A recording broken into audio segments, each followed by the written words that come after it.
on my futon, fold it up and smoke it. Transgression, a progression of a war we ain't asked for. Transgression, a progression of a war we ain't asked for.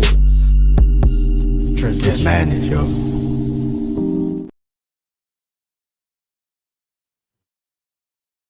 QAnon, my futon, fold it up and smoke it. Transgression, a progression of a war we ain't asked for. Transgression, a progression of a war we ain't asked for. It's madness, yo. All the things that we could talk about. Call it. But let's talk about these urban circumstances real quick. And basically, it's we got this. So, Revolution. Winner's frosty hand. Muhammad is the fame's name, forever stand.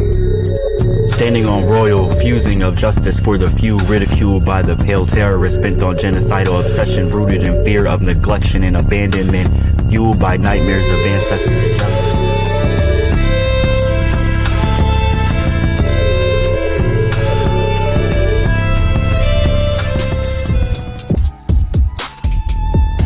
because at the end of the day, I still want to be able to I don't dislike George Washington. The kind of friends I think our friends should be like my friends. My friends are the kind of friends I think everyone needs. My friends see the things at times I don't see. My friends hate the police.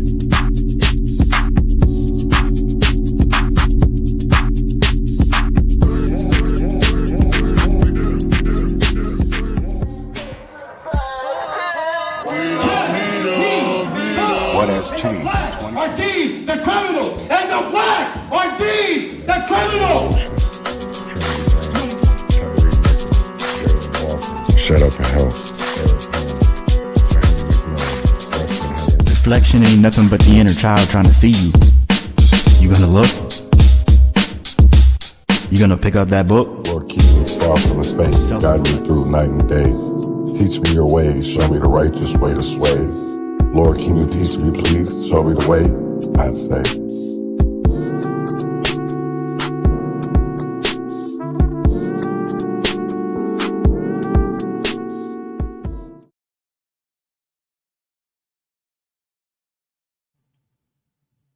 Good morning, and welcome to another episode of the Urban Conservative.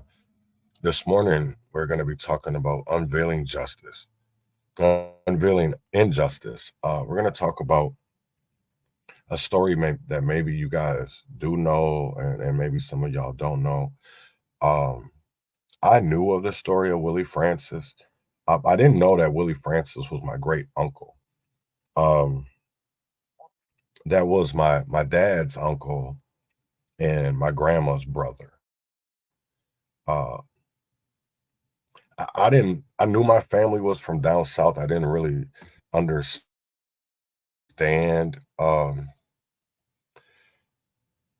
everything when it came to the Neil side of my family. There's not a lot talked about.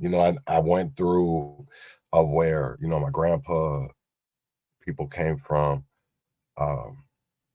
and really made me want to dig more. So I've always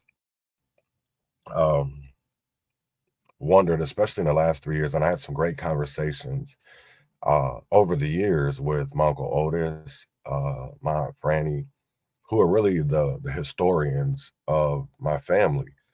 And on Christmas Day, I was talking to my father, and I was just asking him, questions. I was like, Dad, you're 72 years old, and, what has really changed since the Civil Rights Act, when you were a kid until now?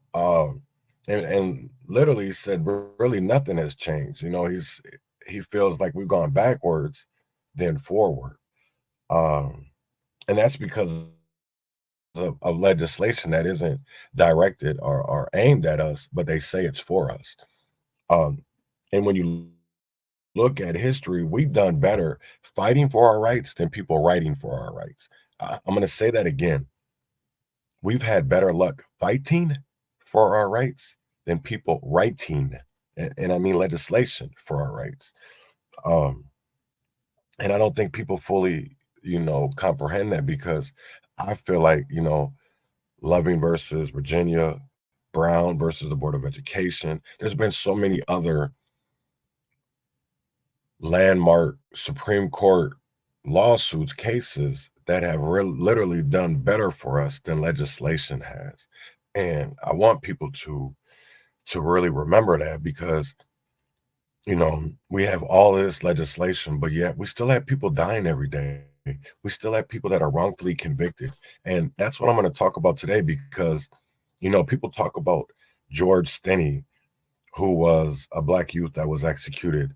But Willie Francis should be brought up too, because of the simple fact that both of these young men were innocent. They were railroaded in a system, by a system, because they were undereducated.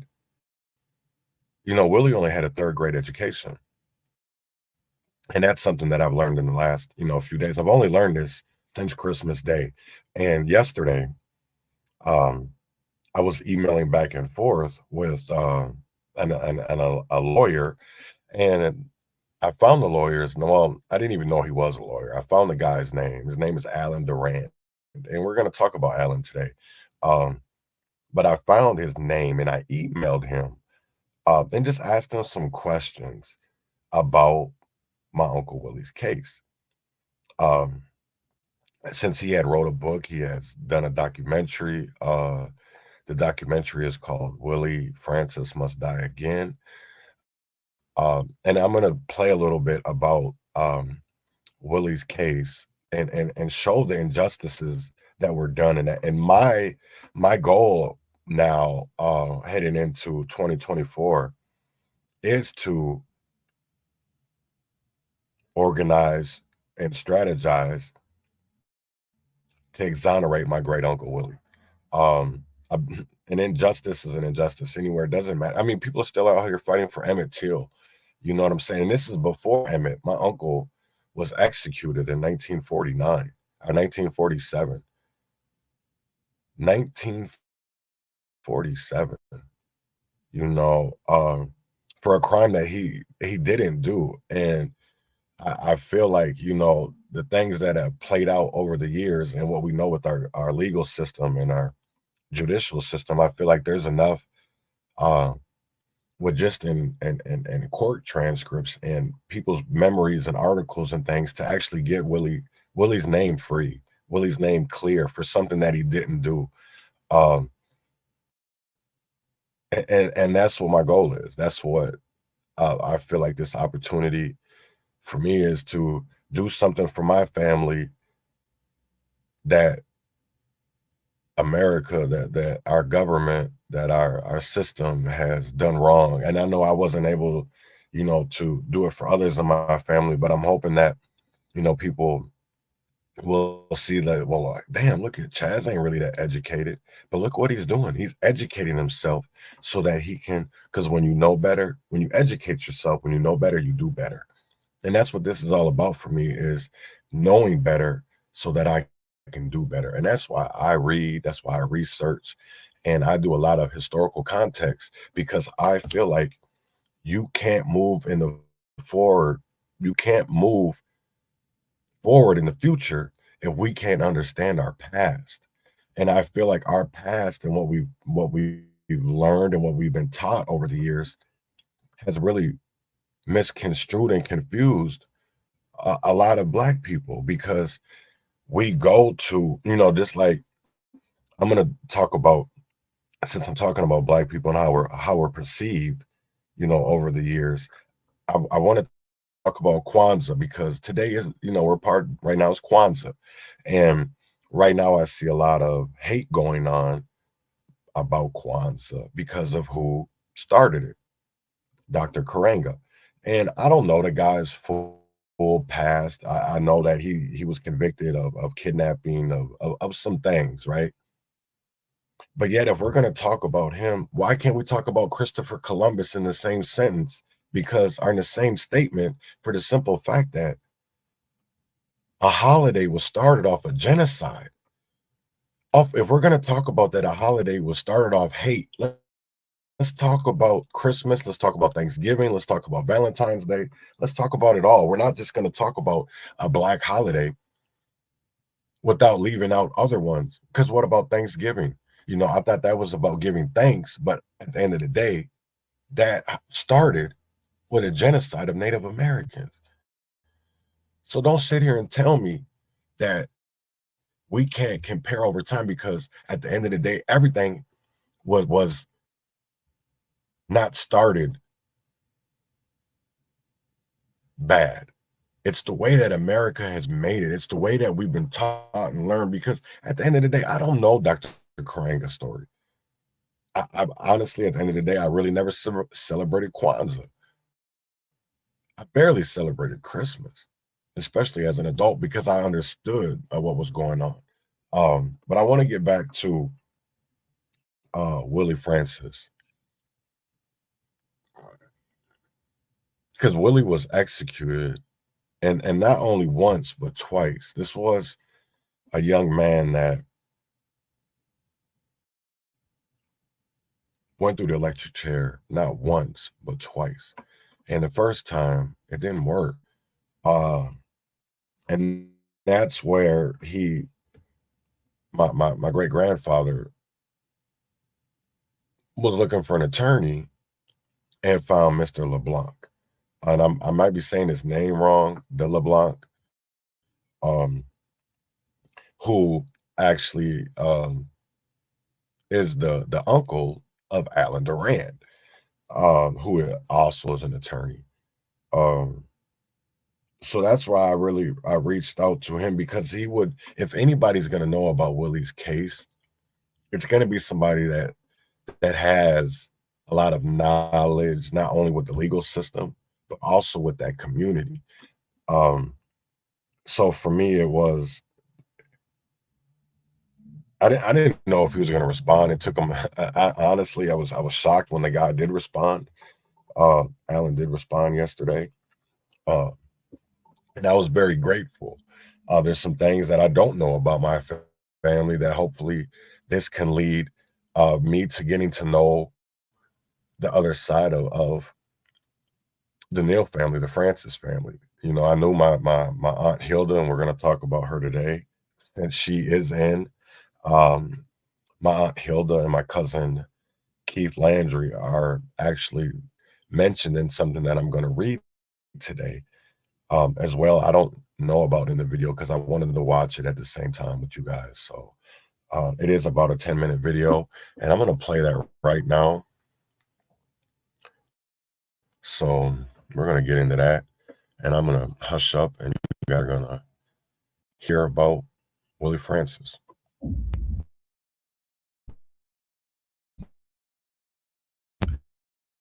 Hello, and welcome back to the 6th episode of Death Row Execution. Francis, an African-American boy who was put in the electrocution chair twice and finally died at the young age of 18. He had the first ever documented botched execution by electrocution. The story actually breaks my heart, and I know during the time of racism and segregation, there were a lot of Blacks wrongfully sentenced and executed.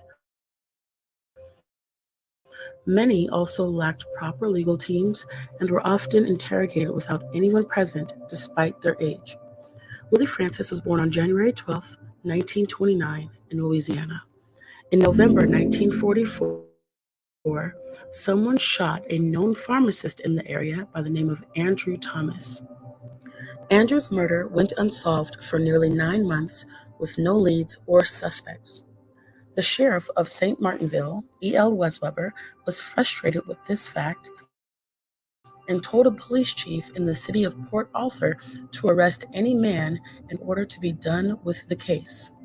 I looked on Google Maps, and Port Arthur is about 2.5 hours away from St. Martinville. Police in Port Arthur were looking to arrest drug dealers, and they spotted Francis carrying a briefcase. They ended up arresting him. He had no drugs on him. They started to question him on the murder of Andrew Thomas back in St. Martinville. Police stated that they found Andrew Thomas's wallet and ID on Willie Francis, and within minutes of their interrogation, had a signed confession from him.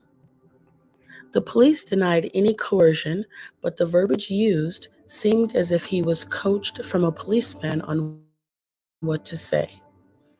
Approximately 3 weeks after his arrest in Port Arthur, Francis was on trial in front of an all-white jury, but pleaded not guilty. It wouldn't make much sense for him to quote-unquote confess and then plead guilty. Unfortunately, his lawyers weren't happy with his plea and refused to make an opening statement or question any of the witnesses, even though the evidence against Francis was unreliable. One of Andrew Thomas's neighbors was a witness who heard the gunshots on the night of the murder, and when he looked out of the window, saw headlights in the victim's driveway. How likely was it for a poor black teenager to afford a car, let alone drive a car? Mind you, Francis did not even know how to drive. I question why there are reports that say they did not have any suspects for 9 months when police officers had a gun that was found near the murder scene and it belonged to a deputy sheriff in town. This sheriff had also been seen by witnesses to have threatened to kill the victim because he thought he was having an affair with his. So, was this a cover-up? The gun was not even examined for fingerprints and was lost while en route to the FBI for analysis, so I personally believe this was always an inside job. I'm surprised it didn't take hours with how. See, and for me, that is one of the issues with Willie's case. When I read that, and I'm going to be honest, I want to thank Robert for sending me the Supreme Court case text because I wasn't able to find the court transcripts from the 2-day trial, but I was able to find the Supreme Court case text, which was 5-4. So there was just a lot of things wrong with this case that, they just didn't present, and this was what was wrong with our system back then. And I want to pinpoint this, and this is one of the reasons why I want to clear my Uncle Willie's name, because he didn't do this crime, and all the evidence shows that he didn't do it and that this was an inside job. And I'm not gonna give up until I clear his name. Biased the trial was, but it took 12 jurors 2 days to find Francis guilty of murder and sentenced him to death, even though he was just the tender age of. Also, the wallet and ID police officers claimed to have been in Francis's possession were not even mentioned in the trial. So I wonder what substantial evidence they had. On 1946, Francis was scheduled to die by method of electrocution. At the time, a specific electric chair, nicknamed Gruesome Gertie, was able to be transported. On a particular day, there were 2 people in charge of setting up the chair and carrying out the execution: Captain Effie Foster and an inmate who was an electrician by trade, Vincent Venezia. Both men were drunk and screwed everything up. Captain Foster strapped Francis in, turned on the switch, and said, "Goodbye, Willie." Francis got a big shock and his arms were flailing around, but he never died. Witnesses heard him screaming under the hood, take it off, let me breathe." Switch turns off after they noticed he was still breathing, and despite torture, Ensign Foster was extremely upset with Willie Francis and yelled, "I missed you this time, but I'll get you next week if I have to use a rock." Some people in this world are just plain evil. Now, while Francis did not die the next week, and it took over a year for his second execution, media was heavily involved in the shock factor. Willie went on to say, best way I can describe it is wham, zzz, he said. It felt like 100 and 1,000 needles and pins were pricking in me all over, and my left foot felt like somebody was cutting it with a razor blade. I could feel my arms jumping at my sides. I thought for a minute I was going to knock the chair over. I think I must have hollered for them to stop. They say I said, take it off, take it off. I know that was certainly what I wanted them to do. Turn must feel survive an electrocution. But within that year, Willie's father, Frederick Francis, was able to hire a lawyer by the name of Bertrand de Blanc, was also best friends with the victim, Andrew Thomas. De Blanc was far different than the man who represented Willie the first time around, and he actually believed in his innocence. De Blanc tried his best to kill Willie's death sentence and went on record saying that it was not human to go to the chair twice. It also constituted an unusual punishment, which was under the when it said more than once.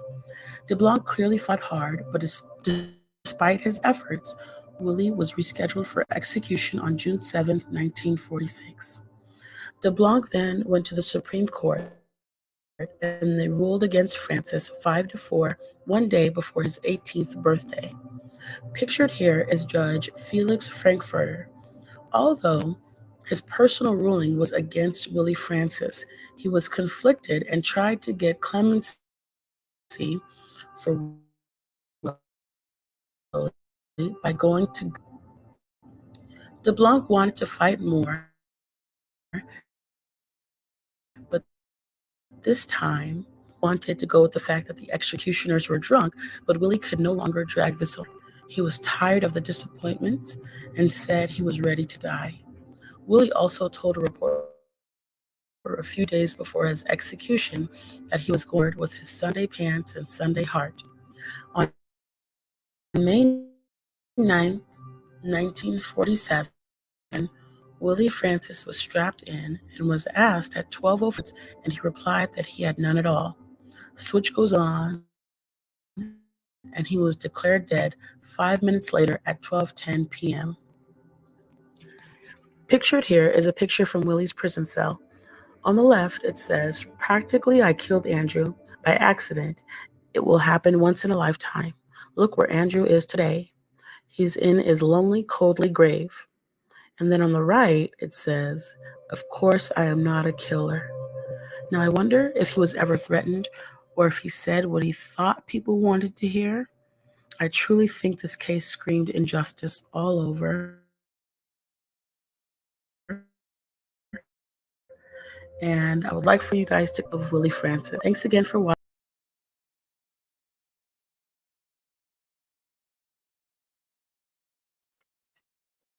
That was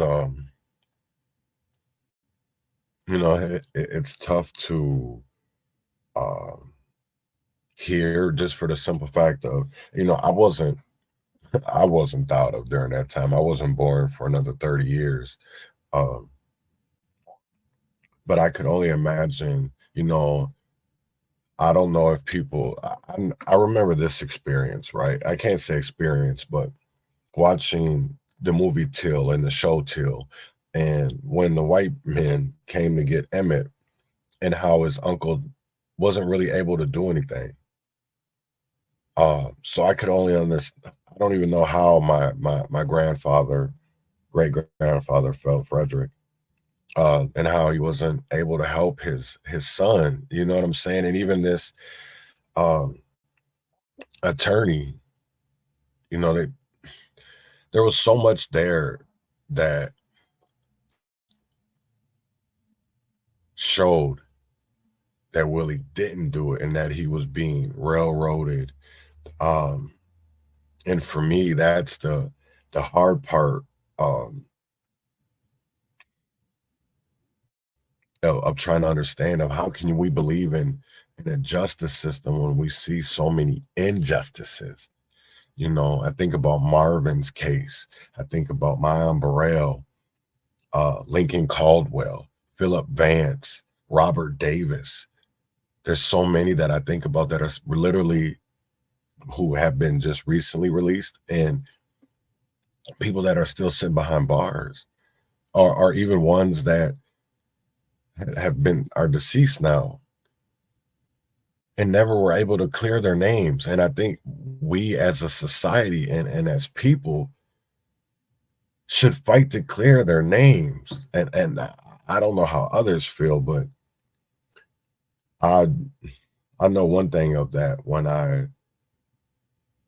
on May 25th, when I literally decided to change my life, it was an injustice anywhere is an injustice everywhere. And to sit here and think about all the injustices and how we're still behind, and how we're still losing people to mass incarceration, we're losing people to overdoses, we're losing people to gun violence. And a lot of that core issue is because we're undereducated. We don't look for opportunities. We look for what's fast, what's now. You know, we don't have the long plans, because if we had the long game, we would have been listening to our elders, right? Because we're growing in a way of society that is clueless. That is literally clueless, and we're not doing anything about it. We're not, I see people trying to better it, but you have so many people that have control of the masses, and to be able to get that message out, but use their platforms in bogus ways. In bogus ways. You know what I'm saying? And I know people talk about, I still have that belief that we can unify. I still have that belief that we can be united. But the only way to that is through education. And people just don't want to educate themselves because they want to live in that bubble. They don't want to think outside of that bubble, right? They want to think inside of it. And we need to start thinking outside of it, because what has really changed? I want people to sit there and think about it, because we have all these resolutions proclaiming racism a public health crisis. And what racism is still high. And it's not individual racism I'm talking about. It's the racism that are sitting behind the judge chambers, right? It's the ones arresting us. It's the ones that we sit here and have to go to for help. How is that not? And I'm honestly, I'm disappointed in the NAACP, the ACLU, the Urban League, because I have found stuff about the NAACP, I'm not saying that, people could do a lot, whatever. It saddens me because of the fact that people just don't, we say we stand for something, but we'll fall for anything. And I'm tired of it. I'm tired of it.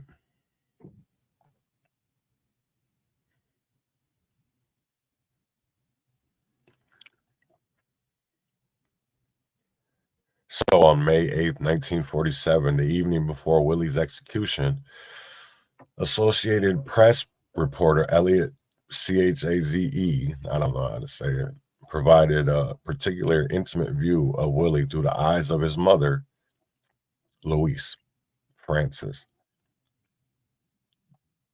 a gentle, gray-haired Negro woman unable to comprehend the impending execution of her youngest child the next day in the jail, just 5 blocks away from the Francis family's house. I used to walk by that jail. Never thought my baby'd be going there to die. My Willie was always kind. He used to play with little children. Even when he was a big boy, he used to play with them. There wasn't no bad in him. I just don't understand. Willie had a gift of entertaining himself, Willie was a funny boy. Times he'd sit there on the floor and play with clothespins, rubbing them and stacking them on top of each other. He'd make little fences and pigsties with them. And he smiled a lot when he was doing it. Luis was clearly amused by Willie's playthings. Sometimes I'd get wondering how Willie could have himself such a time with those old clothespins.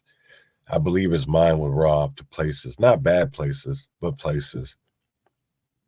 Luis was stressed how much Willie differed from other children, especially boys. Oddly, her account varied substantially from what Willie writes about himself in the chair. He didn't like no baseball or football, didn't even shoot marbles. Most time he was around the house when he wasn't in school. And he was the Lord's own blessing when it came to helping his mama. Indeed, Lewis's account made it seem as though Willie eschewed a masculine role that that child could cook and make a bed as good as women folks. In any family, no matter how close, it is never clearly how well the parents know their children. In one of many letters Willie received while in jail, for example, the writer, Doris McLean from Houston, Texas, consoled Willie about the fact that he had not heard from his girlfriend. Miss McLean explained that maybe the girlfriend, is sick or something like that. Putting herself in the place of the girlfriend, Miss McLean empathetically insisted, I wouldn't stop writing you just because you were in jail. I really stick closer than I don't know. It says then sick. After you should know her better than I.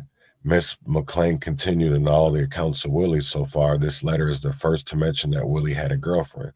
Perhaps she was known to his family, perhaps not. Like anyone else, Willie had his own private moments. Closer to the time of Willie's execution, stories seem to exaggerate Willie's purported oddities, perhaps in an effort to provide the kind of defense he never had. One article concluded, for example, that Willie demonstrated indications of insanity based on two pieces of evidence.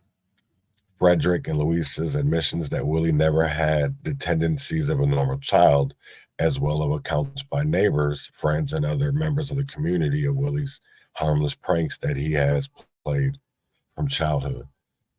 Another story also questioned Willie's mental acuity, saying many believe Willie was mentally subnormal. Willie's own sister, Emily Branch, had stated that Willie is not quite normal.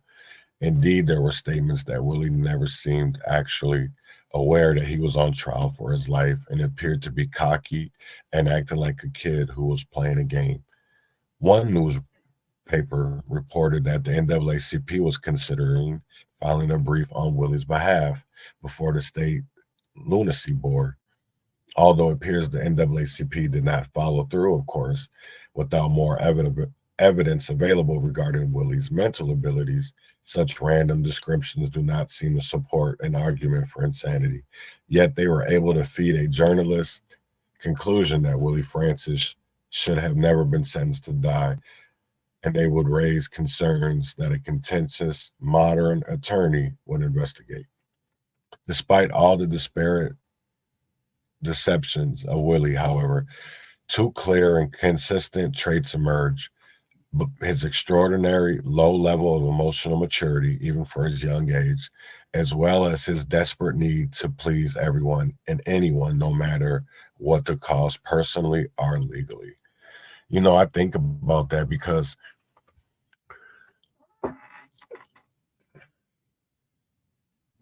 to me, it just showed, just reading the Supreme Court and, even the lawyers' notes and thoughts. Like, how could a society, how could a world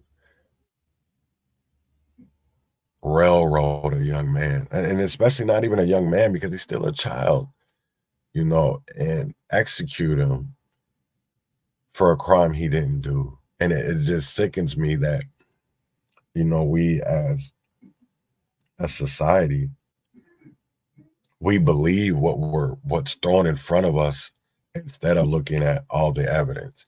And I honestly don't believe that our justice system is actually about justice. It's not about accountability, right? It's about what they can show us and what they can prove. It's not about the truth. It's not. I can tell you right now that our justice system is not about truth and transparency, because everybody's got a different outlook on what justice looks like. Everybody's got a different outlook on what transparency looks like, right? But truth is truth no matter what. Facts are facts. But people can sit there and misconstrue, all depending on your political beliefs, your religious beliefs. Instead of just looking at the shit for what it really is, they want to spin it. And that's the whole crazy thing for me is, you know, there's a thread on Twitter right now. There's a few people on there and commenting back and forth. There was, talking about, protesters shutting down highways. And a Minnesota legislator said he actually did write a bill this last legislative session, but because we have the trifecta, it didn't go anywhere. And it'll probably be the same way this legislative session as well. But literally wanted to write it where protesters were arrested for protesting on highways, they would lose their assistance. And it's like, damn, for real. And I just don't understand it, of how we as human beings are so quick to condemn and judge people for the way that they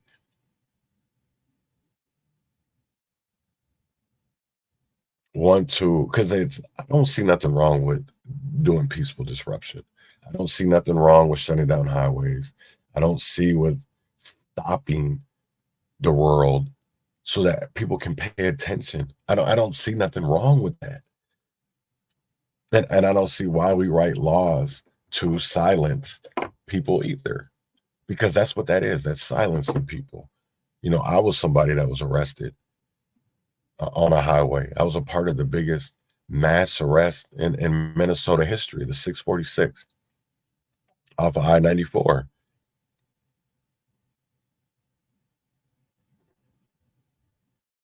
What did that get me? It didn't get us a better society. I don't know how many times I've been arrested for protesting, and I wasn't doing anything illegal. I wasn't shooting anybody. I wasn't hitting anybody. No, I was out. Freedom of speech, my First Amendment right? And yet, where does that get us?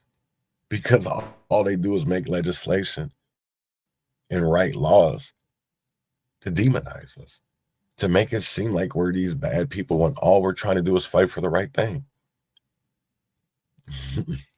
That's what trips me out. You know what I'm saying? And I really look back at, the movement. I think back between the movements of, Malcolm and Martin and Fred and Huey. And then I look at what we have now.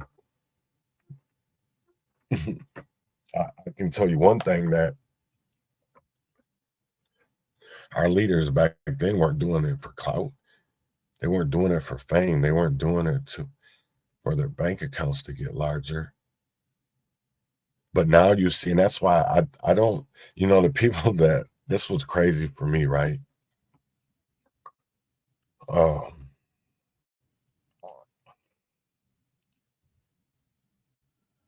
on a Twitter space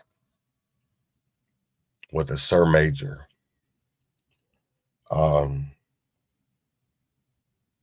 See, and I have a problem with Sir Major, right? This is a man who has wants to compare himself to, Martin, Huey, Malcolm.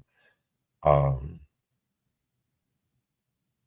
yet when he compares himself, the people that he compares himself to, they have never been charged for scamming their communities, for scamming the people that they say they're out here for, right? Because that's what he did, embezzlement. He started a nonprofit that wasn't even really a nonprofit, took in donations, and spent them frivolously, right? Fraudulently. And this is all on paper. But yet, when people expose that, he likes to block, likes to call pussies. You know, I tried to have a conversation about Khalil Azad with him the other day, and not disagreeing with anything that he was saying beyond the fact about talking about Khalil the way that he was, uh, because we haven't got all the answers about, and I don't care what Mary Mortery says, the Hennepin County attorney. There was a lot of things that they didn't do in that investigation that people asked for, but yet they wanted to stay away from. So to sit there and say that they investigated fully, no, you didn't. You didn't investigate 100% fully because you left a lot of things out. So that for me is why I say we don't never get truth and transparency, because they only give us what they want to show us. And that's a problem. And yet still we don't do anything about it. We don't do anything about it. We sit there and we take it. And we'll get them next time, next election. Why we gotta wait for another election? It's about to be 2024. Another presidential election's coming up. How many names we've been saying since George Floyd? How many names have we said since Breonna Taylor? Since Ahmaud Arbery, right? Because we're still saying names.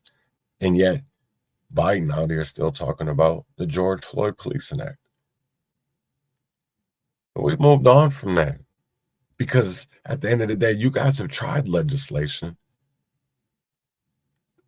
and that doesn't work because you wordplay us. You wordplay us. You say you're going to prohibit, but then it's with exceptions, right? Yeah, and people don't even understand that. So then we lose more people, and then when we hold y'all accountable, you want to play the blame game. You have the trifecta. There was no reason that Minnesota shouldn't be the most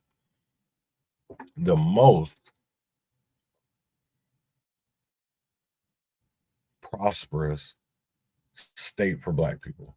There should be no way that we're not the most prosperous state for Black people, with the money that we have, with the communities that we have. But it's all because, first of all, there's no unity, there's no strategizing, there's no organizing, there's too much division, and there's no truth and transparency, right? Because the minute you start to talk about truth and transparency, people duck away from that, right? They get on the defense. And that's what bugs me, because we're never going to solve our issues if we don't get to the core of our issues. But nobody wants to talk about the core of our issues because we have gatekeepers. You have the Vitals, you have the Bobby Joe Champions, you have the Cedric Frazier's, you have the Keith and Jeremiah Ellisons, right? All people who say they fight for Black people, but yet, where's that fight at?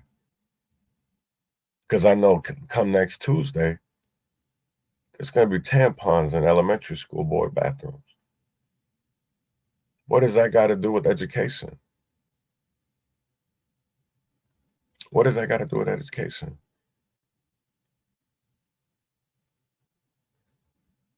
So I want people to think about that.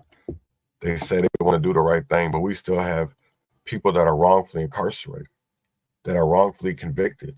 We still have people that are sitting in solitary confinement for protesting peacefully. Philip Vance, free him. Lincoln Caldwell. Cornelius Jackson.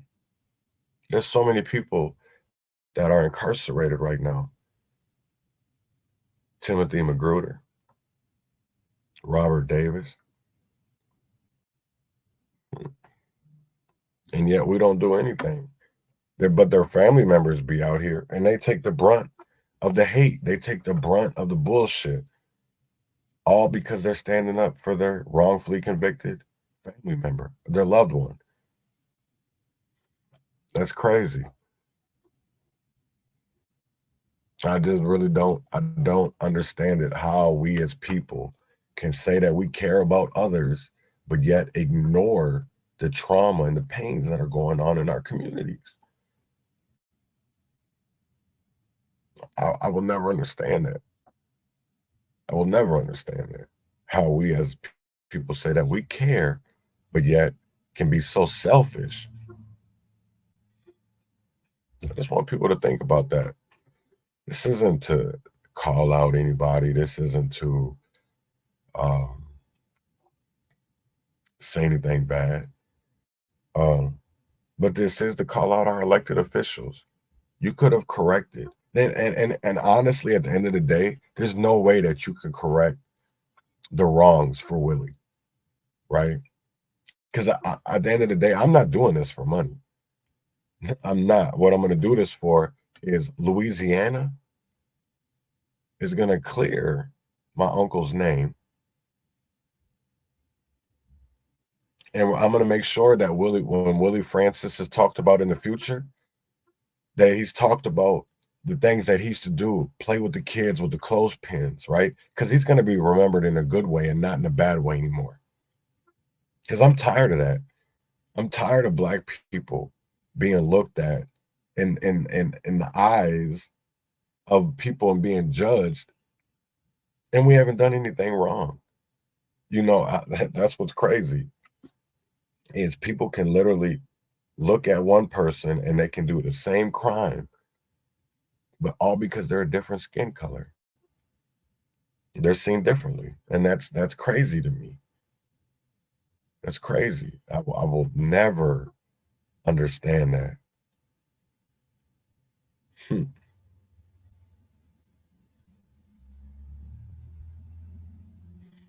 But there was a part that I wanted to read from this real quick. Let me get to it. So the lady that wrote this is Deborah Deno. And she says that I am grateful to the many people who contributed to this chapter, most particularly the relatives of Willie Francis, who so caringly shared their memories and mementos. Joseph Davis Jr., Alan Francis, my Esther Francis, Hilda Henry, who was my auntie, and Keith Landry, who was her son. Longtime residents of St. Martinville graciously opened their doors to interviews that provided invaluable information and perspective. James Akers, Alan Durand, Edmund Guidry, Velma Johnson, Winfield Ledette, Thomas Nelson, Miss Smith, Leo Thomas. Alan Durand was extraordinarily generous with his loan of a cache of original court documents, notes, and letters. Oh, wow. Yeah. So that's who I had the opportunity to email with. And I'm looking forward to plenty more conversations of learning about Willie's case, and being able to see the things that we can get done for Willie to clear his name. So I reckon dying is black. Some folks say it's gold. Some say it's white as hominy grits. I have been mighty close. I reckon it's black. That's a poem. I don't know what it actually meant. It was written by Willie in 1946. I'm not sure what that exactly means. But I will say this, is that I will be fighting to clear Willie Francis's name. I think that it's something that we owe Willie. I think we owe it to clear his name. We can't bring Willie back, just like we can't bring any of our loved ones back. But I damn sure can make sure that Frederick and Louise know that their son was exonerated for a crime that he did not commit. And that's one thing that I will do for my grandma, Mary Francis Neal, from my Aunt Hilda.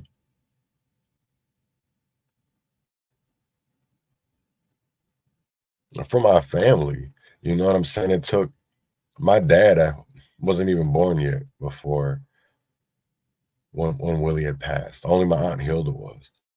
And it just makes me sad because I don't, it made me wonder too, how many people really don't know the history of their families? Do we know the stories? Do we know where we come from? Because I'll tell you right now, I damn sure thought I did.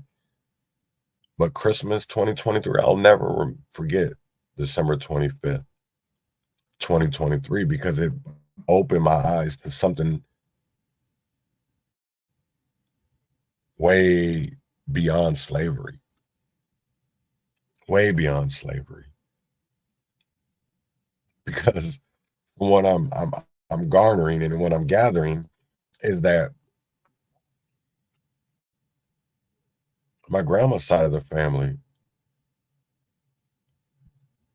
weren't. Yeah, I will say this. I'm finding it very interesting, and I'm loving what I'm finding. I'm loving the research.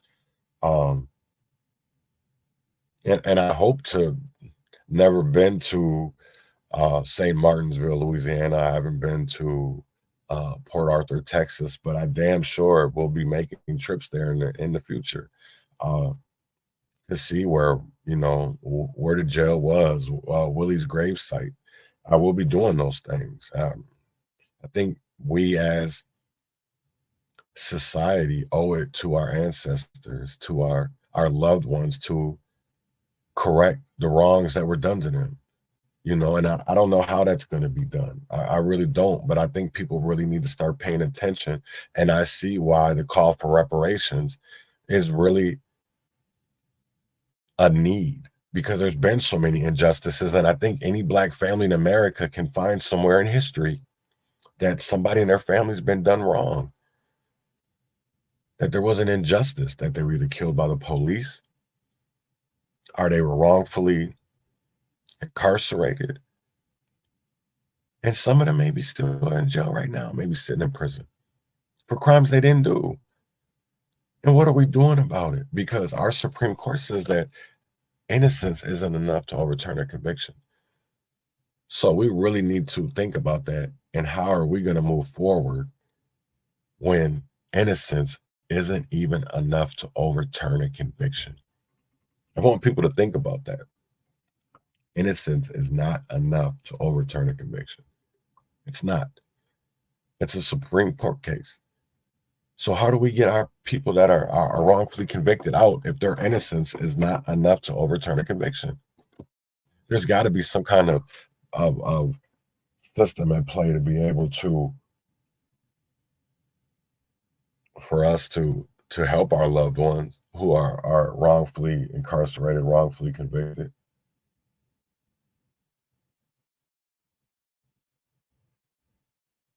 So I want to thank people who came to listen and learn about Willie Francis. If you're in the Louisiana area and know anything, and you can please email me, private message, DM, whatever.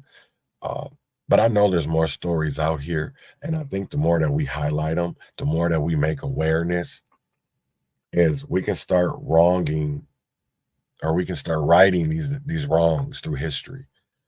But that only happens with us educating ourselves, right? Because no legislation is going to be able to do it. It's going to be us. They're not going to want to do the right thing. We're going to have to force them to do the right thing. And what I mean by force is it's going to have to be emails. It's going to have to be calls. It's going to have to take that village to come together and be able to right the wrongs of the past. And I don't know how we do that, but I know that if people do it together and we do it organized and we do it strategized, we can do this. But it's all about doing this together. That's what this is about. It's all about doing it together.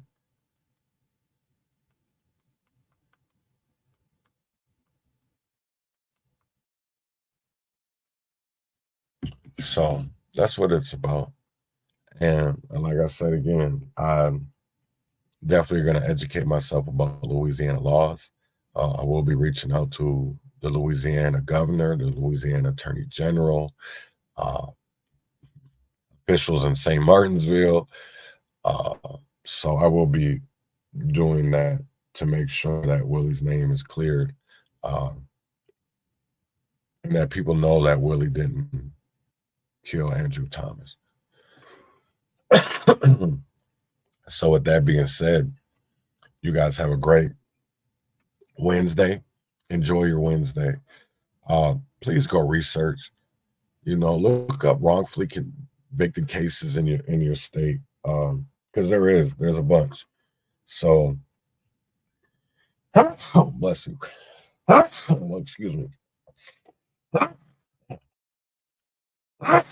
Ooh, sorry about that.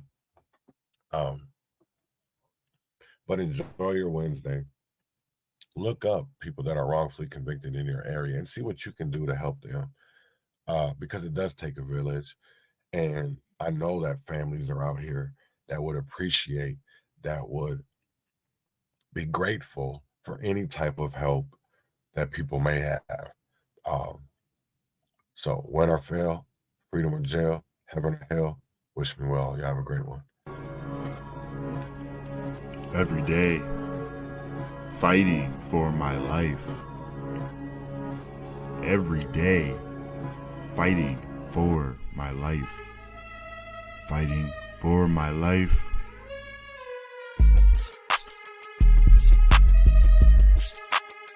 Fighting for my bread. Grew from the seed you thought was rot. I think not. Fire bred desire to rise above denial. To rise from former ashes to face new trial.